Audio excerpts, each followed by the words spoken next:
이스라엘의 왕인 여호와, 이스라엘의 구원자인 만군의 여호와가 이같이 말하노라. 나는 처음이요 나는 마지막이라. 나 외에는 다른 신이 없느니라. 하나님은 영이시니 예배하는 자가 영과 진리로 예배할지니라. 아멘.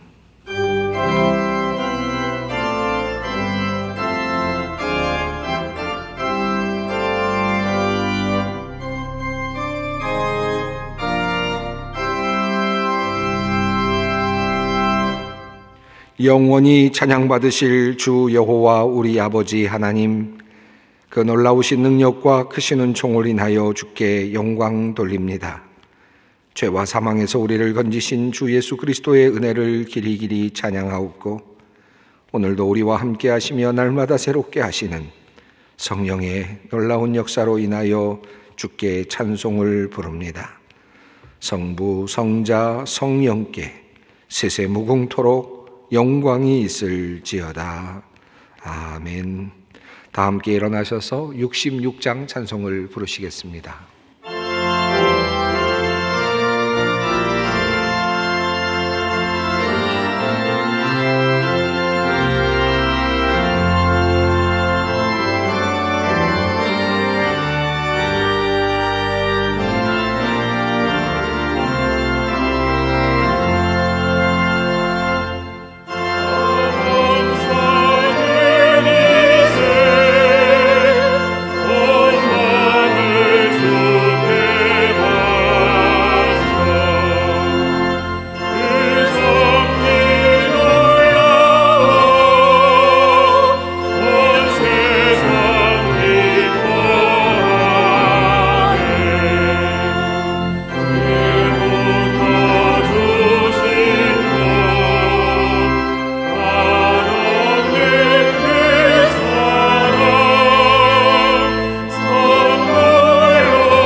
함께 참회의 기도를 드리겠습니다.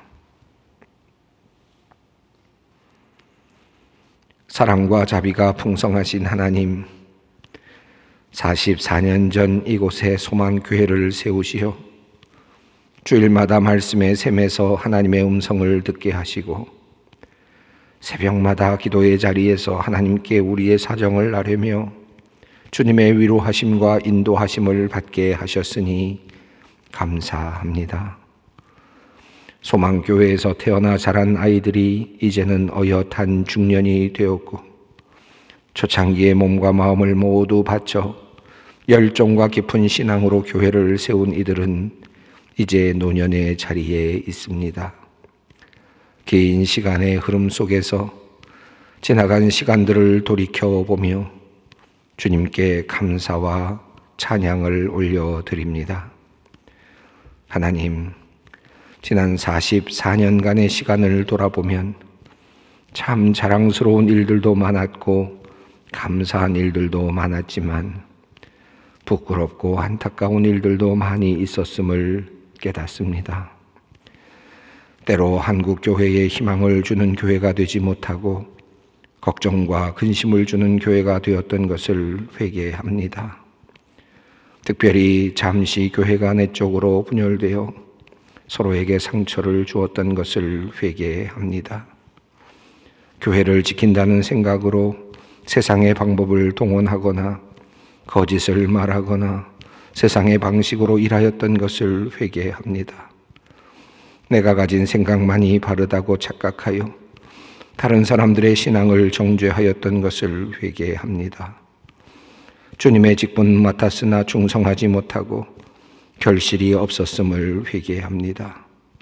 하나님, 교회의 창립을 기념하며 감사하는 오늘 우리가 허물의 죄사함을 받고 새로운 모습으로 태어나게 하여 주시옵소서.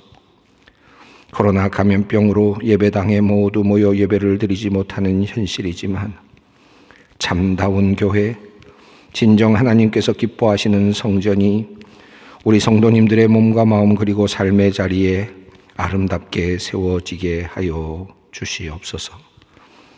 지금은 하나님과 나만이 아는 죄를 생각하며 묵묵히 참회의 기도를 드립니다. 여호와는 긍휼이 많으시고 은혜로우시며 노하기를 더디하시고 인자하심이 풍부하시도다. 아버지가 자식을 긍휼히 여김같이 여호와께서는 자기를 경외하는 자를 긍휼히 여기시나니 이는 그가 우리의 체질을 아시며 우리가 단지 먼지뿐임을 기억하심이로다. 그러므로 주 예수 그리스도 안에 있는 자에게 결코 정죄함이 없느니라. 아멘.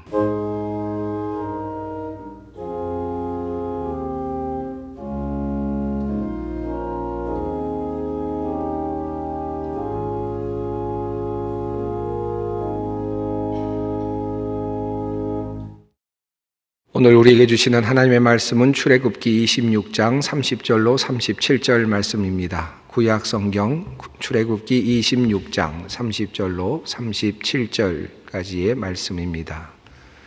주님의 말씀을 봉독합니다. 너는 산에서 보인 양식대로 성막을 세울지니라.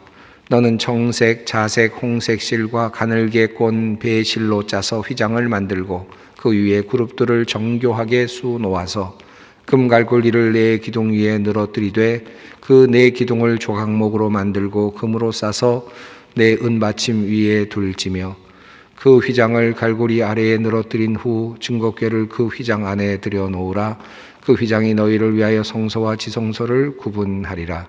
너는 지성소에 있는 증거궤 위에 속죄소를 두고 그 휘장 바깥 북쪽에 상을 놓고 남쪽에 등잔대를 놓아 상과 마주하게 할지며 청색, 자색, 홍색 실과 가늘게 꼰 배실로 수놓아 짜서 성막 문을 위하여 휘장을 만들고 그 휘장 문을 위하여 기둥 5을 조각목으로 만들어 금으로 싸고 그 갈고리도 금으로 만들지며 또 그 기둥을 위하여 받침 5개를 롯으로 부어 만들지니라. 아멘. 어느 날 저는 카톡을 통해서 짧은 영상 하나를 받았습니다. 유현준 교수님이 나와서 일반 방송에서 대담하는 그런 내용이었는데 종교와 공간에 관련된 대담이었습니다. 특별히 종교를 중심으로 종교 공간이 가지고 있는 힘, 이 종교 공간이 가지고 있는 권력에 대해서 이야기를 나누는 부분이었습니다. 교회가 직사각형으로 되어 있어서 강대상을 중심으로 길게 되어 있어서 그로 인해서 힘이 자연스럽게 강대상 앞으로 집중될 수밖에 없다라고 하는 건축가의 진단이 있었습니다. 또 자신이 예배를 드리려다가 밖으로 나가고 싶은 그런 충동이 있었지만 장의자 가운데 앉아 있다 보니까 그만 나갈 수가 없었다. 이 장의자가 가지고 있는 이 힘이 느껴졌다라고 하는 부분도 대담 속에 나왔습니다. 목회자로서 조금 죄송한 마음이 들었던 것은 특별히 설교를 듣다가 잘 들어오지 않아서 밖으로 나가고 싶었지만 눈치가 보여서 나가지 못했다라고 하는 말씀을 들으면서는 목회자인 저로서는 미안한 마음이 많이 들었습니다. 아마 여러분도 그런 때가 많이 있었을 거라고 생각합니다. 지금은 그래도 띄엄띄엄 앉아 계시니까 설교를 듣다가 잘 안 들어오시면 그냥 나가실 수는 있겠죠. 또 온라인으로 예배를 드리는 분들은 지금 누워서 예배를 드리는 분들도 혹시 있을지도 모르겠습니다. 이것이 코로나19가 우리에게 준 또 다른 모습이고 상황이라고 할 수 있겠죠. 온라인으로 예배를 드리고 있는 우리 한국교회의 변화된 상황이라고도 할 수 있을 것 같습니다. 저는 그 영상을 보면서 이런 생각을 했습니다. 그렇구나. 정말 그렇구나. 이 공간이 목회자를 중심으로 되어 있는 하나의 공간이고 또 설교대를 중심으로 집중되어 있는 공간이어서 이 목회자를 통해서 나가는 이 말에 힘이 실리게 되고 마치 어떤 권력의 구조로 보면 하나의 힘이 집중되는 그런 구조이겠구나.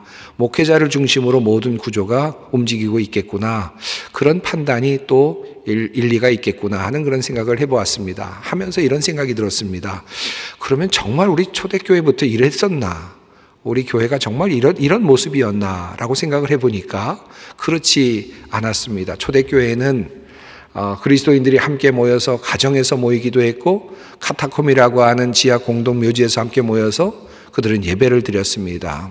어떤 한 방향으로 향하기보다는 함께 어울러 서서 함께 모여서 예수 그리스도께서 부활하셨다는 사실을 증거하고 그것을 함께 다시 한번 확인하는 그런 일을 예배 속에서 하곤 했습니다. 이 초대교회 교인들이 카타콤에서 예배를 드렸던 이유는 그들이 박해를 피해서이기도 했지만 사실은 그곳에 죽음이 널려져 있는 그곳에서 예수께서 부활하셨습니다. 진실로 부활하셨습니다라고 외치는 그 순간 그들은 죽음을 도리어 조롱하고 하나님을 통한 예수 그리스도의 부활을 찬양할 수 있었기 때문이었습니다. 그들의 신앙을 보다도 분명하게 하기 위해서 그들은 카타콤에서 예배를 드렸던 것이죠. 그만큼 역동적이었던 교회의 예배가 중세시대를 거쳐가면서 또 그리고 개신교회를 거쳐가면서 말씀 중심의 교회인 개신교 또 예전 중심의 교회인 가톨릭 교회를 중심으로 이러한 힘의 구조가 만들어지는 양상이 되고 말았습니다. 이것을 우리가 어떻게 바꿀 수 있을까? 그리고 정말 바꾼다면 어떤 모습으로 바꿔야 할까? 하는 그런 생각을 하면서 시간을 보냈습니다. 그러면서 이런 생각을 하게 되었습니다. 하나님께서 처음으로 설계하셨던 교회의 모습은 어떤 모습일까? 하나님께서 처음 생각하셨던 예배당의 모습은 어떤 모습이었을까를 한번 생각해 보았습니다. 성경에 그 내용이 나오죠. 출애굽기 25장 이후에 하나님께서 모세에게 성막을 만드는 방법을 아주 구체적으로 말씀하시는 부분이 나옵니다. 물론 다윗에게 하나님께서 계시를 통하여 솔로몬의 성전을 짓는 구체적인 그런 방법을 가르쳐 주셨다라고 성경에 말씀이 나오기는 하지만 그 내용이 일일이 성경에 적혀 있지는 않기에 이 하나님께서 모세에게 주시면서 일일이 치수까지도 말씀하여 주시는 이 기록은 우리에게 많은 교훈과 또 가르침을 주기에 적절하다고 할 수 있습니다. 저는 이런 생각이 들었습니다. 이 말씀 속에 하나의 비밀이 들어있지 않을까? 하나님께서 정말 자세하게 말씀하고 계시는 이 하나님의 그 예배당, 하나님께서 설계하신 그 예배당에 하나님께서 원하시는 교회의 모습이 있지 않을까 하는 생각을 하게 되었습니다. 오늘 여러분과 함께 저는 바로 그러한 관점에서 우리가 생각해야 할 교회의 모습은 무엇일까? 앞으로 우리가 지향해야 할 교회의 모습은 어떤 것일까를 성막의 구조를 통해서 한 세 가지를 함께 살펴보고자 합니다. 성막에 대해서 우리가 다 함께 살펴보기는 어렵습니다. 오늘 한 시간에 많은 것들을 다루기는 참으로 어려울 것 같습니다. 몇 시간에 걸쳐도 쉽지 않은 아주 깊은 신학적인 내용들과 상징들이 그 안에 담겨 있기 때문입니다. 그러나 오늘 저는 이 교회의 창립과 관련하여서 또 교회의 설립과 관련하여서 하나님께서 원하시는 교회의 모습 세 가지를 성막의 구조 속에서 함께 나누고자 합니다. 성령님께서 우리를 바른 길로 인도해 주시기를 바랍니다. 성막을 만드는데 가장 중요하게 사용되는 재료가 하나 있습니다. 그 재료는 조각목이라고 하는 재료입니다. 출애굽기 25장 10절에도 나오고 또 23절에도 나오고 26장에도 나오는 끊임없이 반복해서 나오는 한 재료, 그것이 바로 조각목입니다. 이 조각목은 성막을 만드는데 필수적인 요소이고 다양한 곳에 형체를 만드는 대부분의 경우에 이 조각목이 사용이 되었습니다. 법궤로 불리우던 언약궤가 그러했고 진설병 상도 그러했고 성막의 널판도 그러했고 기둥도 그러했고 그리고 제단도 그러했습니다. 등잔대를 제외한 거의 모든 것들을 만들 때 이 조각목이 사용이 됩니다. 하나님께서는 이 조각목을 사용해서 하나님의 성막을 짓는 설계도를 만들어 내셨습니다. 그렇다면 이 조각목은 무엇일까요? 이 조각목은 번역상으로는 조각목이라는 이름 때문에 어떤 조각들을 모아서 만드는 어떤 그런 목재로 이렇게 이해할 수 있겠습니다만은 사실 원어를 보아도 그렇고 그러한 목재는 아닙니다. 영어로는 아카시아 나무라고 그렇게 번역이 되어 있고 그리고 히브리어 원어로는 시딤이라고 하는 나무 이름으로 되어 있습니다. 그래서 이 시딤 나무를 킹 제임스 버전 같은 경우에는 그대로 받아서 시딤이라고 하는 단어를 사용하고 있기도 합니다. 그러니까 분명한 것은 시딤이라는 나무입니다. 이 시딤이라는 나무는 어떤 나무인가요? 이것은 당시 고대 근동에서는 광야에서 주로 볼 수 있었던 그런 아주 하찮은 나무입니다. 광야에서 사는 나무. 여러분, 광야에서 사는 나무가 어떨 것 같습니까? 바르게 곧바로 똑바르게 뻗어나가는 나무가 있겠습니까?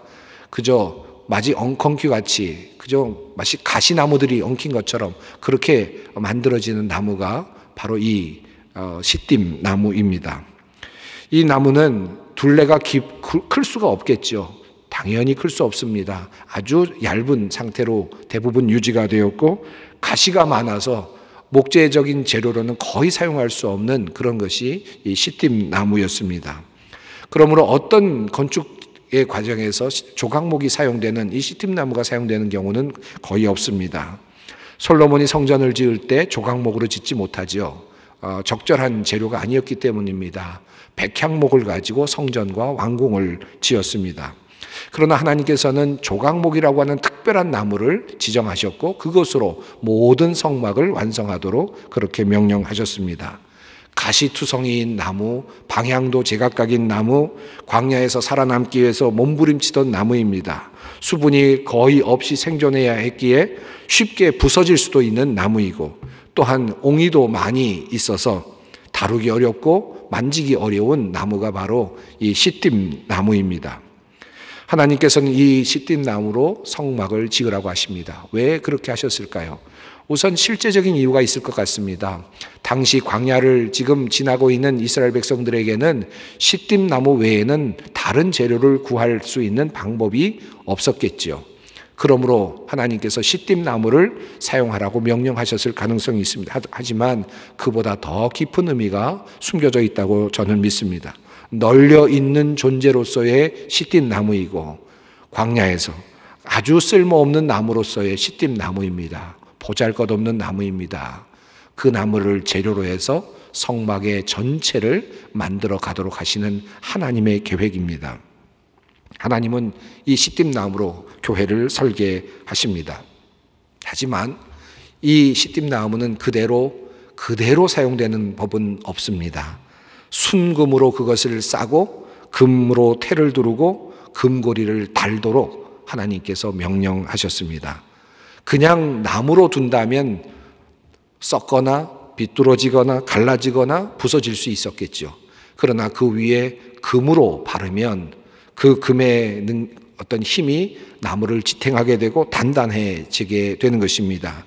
그래서 나름의 역할을 할 수 있게 되는 것이죠. 이것이 바로 이 조각목이 주는 매우 중요한 의미라고 할 수 있겠습니다. 저는 이 조각목을 보면서 이런 생각이 들었습니다. 이 조각목이 마치 우리의 모습 같지 않은가? 광야에서 생존하기 위해서 몸부림치던 나무, 그리고 또 광야에서 생존하느라 가시가 돋친 나무, 이리저리 삶을 살아내느라 방향도 이리저리 뒤틀어져 있는 그런 나무, 아무런 쓸모가 없는 나무, 어떤 것도 사용하기 어려운 그런 나무가 바로 우리와 같은 우리의 모습과 같지 않은가 하는 그런 생각을 하게 되었습니다. 그런데 하나님께서는 그런 나무 같은 우리들을 사용하여 주셔서 성전을 만드시고 신약의 백성들을 부르셔서 보이는 성전 또 보이지 않는 성전을 만들어 가신다. 이 사실이 저의 마음에 큰 은혜가 되었습니다. 그런데 이 조각목은 단지 조각목으로는 사용할 수가 없습니다. 비뚤어져 있는 것, 상처난 모습, 가시 돋친 모습으로는 도저히 하나님의 성전을 채울 수가 없는 것이죠. 그래서 하나님께서는 그에게 금으로 입혀 주십니다. 그래서 금태를 두르시고 영광스럽게 하시지요. 그리고 나서 하나님의 성막에 사용을 하십니다. 요즘 저는 화요조찬을 통해서 세례의 의미에 대해서 강의를 하고 있는데, 세례의 의미 중에 매우 중요한 의미 중에 하나는 예수 그리스도로 옷 입는다라고 하는 개념입니다. 예수 그리스도께서 물 위에서 세례를 받으시고 올라오실 때 하나님께서 이는 내 사랑하는 아들이요 내가 기뻐하는 자라 말씀하시죠. 그 말씀을 따라 우리 모든 믿는 사람들은 물에서 세례를 받고 올라올 때 예수 그리스도로 옷 입는다라고 했습니다. 그래서 이 옷 입는 것 때문에 하나님께서 우리를 우리의 죄성에도 불구하고 우리의 연약함에도 불구하고 부족함에도 불구하고 마치 우리를 예수 그리스도를 보시듯이 우리를 보시면서 이는 내 사랑하는 아들 사랑하는 딸이요 내 기뻐하는 자라고 그렇게 인정해 주신다라는 말씀을 드렸습니다. 저는 이 금으로 모든 것을 감싸는 조각목을 감싸는 이 모습 속에서 예수 그리스도로 옷 입히시고 우리를 의롭다고 여기시고 우리를 사용하여 주시는 하나님의 섭리를 봅니다.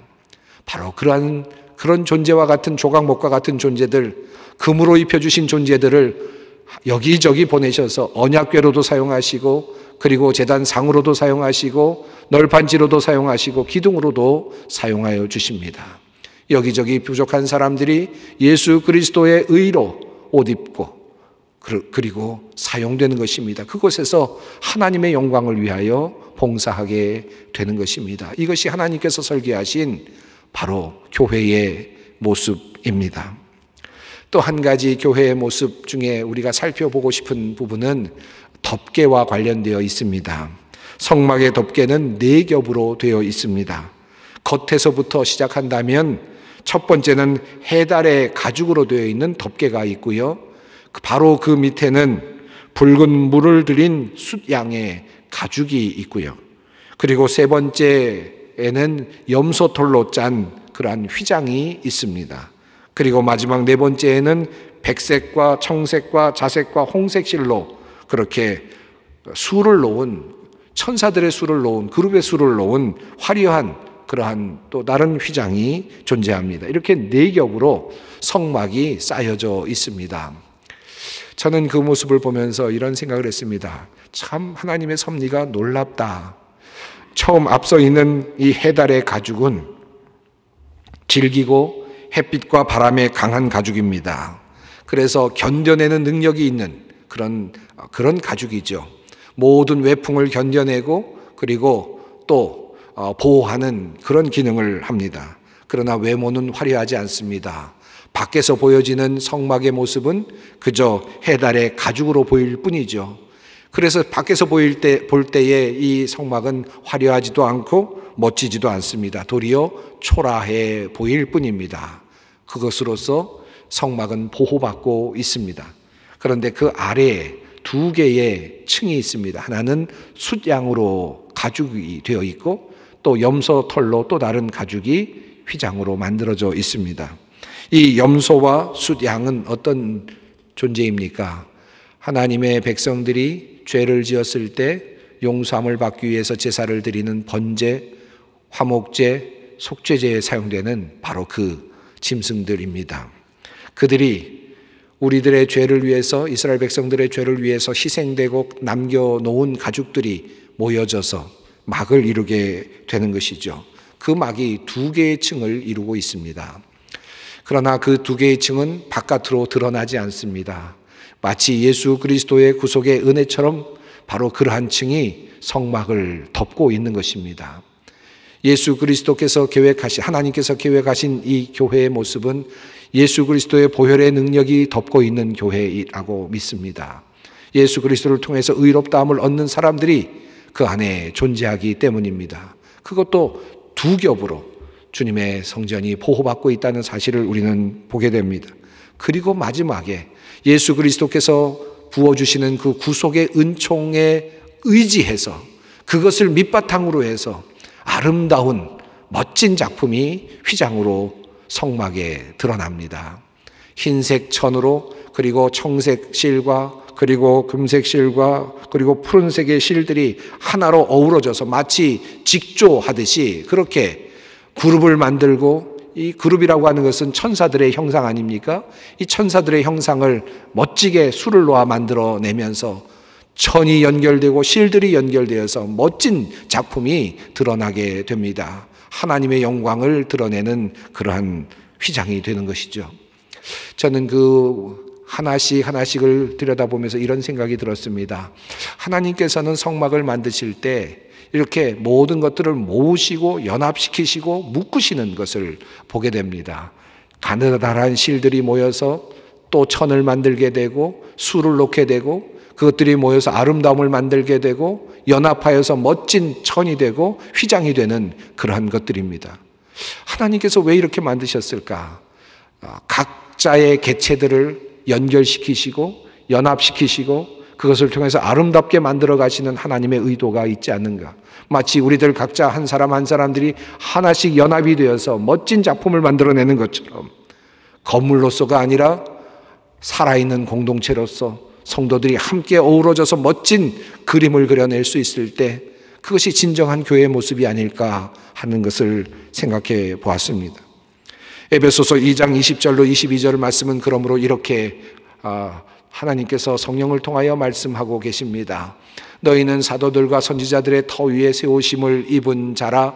그리스도 예수께서 친히 모퉁이 돌이 되셨느니라. 그의 안에서 건물마다 서로 연결하여 주 안에서 성전이 되어가고 너희도 성령 안에서 하나님이 거하실 처소가 되기 위하여 그리스도 예수 안에서 함께 지어져 가느니라. 에베소서를 통하여서 하나님께서는 구약에 있었던 하나님의 그 웅대하신 그 교회의 계획을 이렇게 표현해 주고 계십니다. 건물마다 서로 연결하고 서로가 연결되어서 아름다운 성전으로 지어져 가는 진정한 교회의 모습을 꿈꾸도록 우리에게 요청하고 있습니다. 마지막으로 우리가 함께 보고 싶은 것은 바로 성전 성막의 바닥입니다. 성막은 울타리로 안과 밖이 구별되지요. 가름대와 갈고리와 받침과 말뚝과 휘장, 세마포로 그렇게 구별이 됩니다. 안쪽에 뜰이 있고 바깥쪽에 뜰이 있습니다. 그리고 그 뜰은 아주 홍색과 자색과 배실과 그리고 청색으로 짠 멋진 문이 있습니다. 그 안으로 들어가면 그 바닥은 어떨까요? 그 바닥은 하나님께서 어떤 명령도 하지 않으셨습니다. 명령이 없다는 말씀은 무슨 뜻입니까? 바닥을 장식할 것이 없다는 뜻입니다. 얼마든지 하나님께서는 그 바닥을 어떤 널판지로 메운다든지 멋지게 아주 고르게 어떤 금을 칠한다든지 또는 어떤 노시라든지 은이라든지 이런 바탕을 만들어서 깨끗하게 유지하고 싶어 하셨을 것 같은데 멋진 하나님의 그 휘장과는 달리 이 바닥은 그저 일상적으로 만나는 바로 그 바닥입니다. 모래가 날리고 그리고 사실은 벌레가 기어다닐 수도 있는 그런 바닥. 그저 지나가다가 어느 곳에 잠시 머물게 되면 그 자리에 놓게 되는 그 자리, 그 땅, 바로 그것이 성막의 바닥이 됩니다. 왜 하나님께서는 그 바닥을 그렇게 두도록 만드셨을까요? 저는 이런 생각을 하면서 이 말씀을 묵상하곤 하였습니다.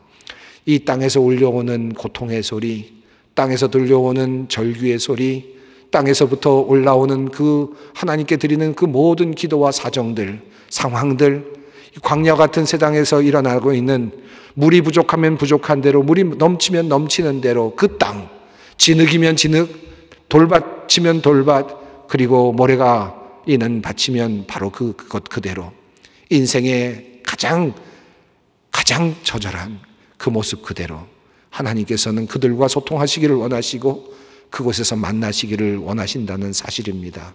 그 위에, 그 모래밭 위에 하나님의 임재를 상징하는 거룩한 언약궤가 놓이고 하나님께 드리는 진설상이 놓이고 그곳에 등잔대가 놓입니다. 그것이 밟고 있는 것은 바로 모래바닥 그 자체입니다. 우리가 그 말씀을 통해, 이 말씀을 통하여 우리의 모습을 돌아봅니다. 지금까지 우리가 외식적인 모습으로, 마치 화장한 모습으로, 가식적인 모습으로 하나님을 만나지는 않았는가? 이제는 정말 처절한 모습 그대로, 절규하면 절규하는 그 모습 그대로, 나의 모습, 있는 모습 그대로 하나님께 나오는 것, 그것이 하나님께서 설계하신 교회의 참모습이 아니겠는가? 사랑하는 성도 여러분, 창립 44주년을 맞이하면서 그리고 코로나19 이후에 우리의 예배를 다시 한번 생각해 보면서 이 하나님께서 계획하셨던 이 성막의 비밀을 다시 한번 펼쳐 봅니다. 조각목으로, 시띠나무로, 아무 쓸모없는 그 나무로 그 위에 금을 씌우시고 그리고 성전을 만드는 도구로 사용하시는 하나님, 각자의 위치에 그것을 두시고 영광스럽게 그 일을 감당하도록 만드시는 그 하나님을 다시 생각해 보십시다.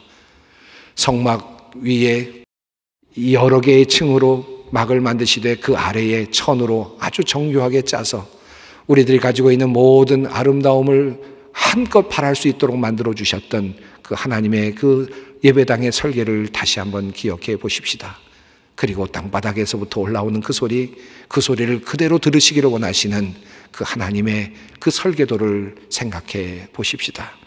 그리고 진실되게 이제 하나님 앞에 나갈 수 있는 우리가 되었으면 좋겠습니다. 외식 없는 모습으로, 진실된 모습으로, 고통이 있다면 고통스러운 그 모습 그대로 진실된 모습으로 하나님께 나아가 하나님께 영광을 돌리는 그런 예배의 자리, 그런 교회를 꿈꾸어 봅니다.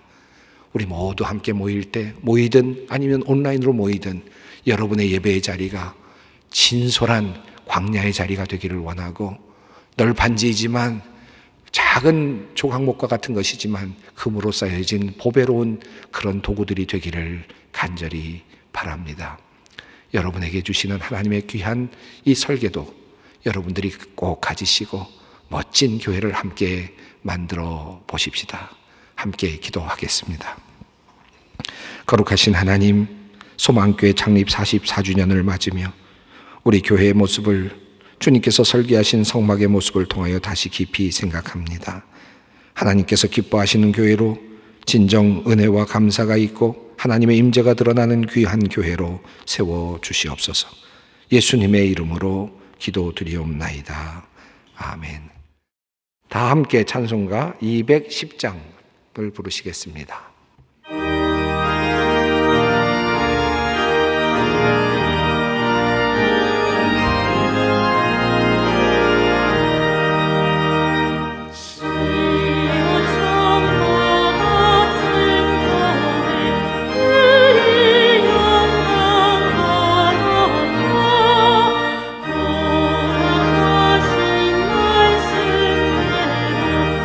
주가 지리세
영원한 언약의 피를 흘려서 양들의 위대한 목자가 되신 우리 주 예수를 죽은 사람들 가운데서 이끌어내신 평화의 하나님이 여러분을 온갖 좋은 일에 어울리게 다듬질해 주셔서 주님의 뜻을 행하게 해 주시기를 빕니다.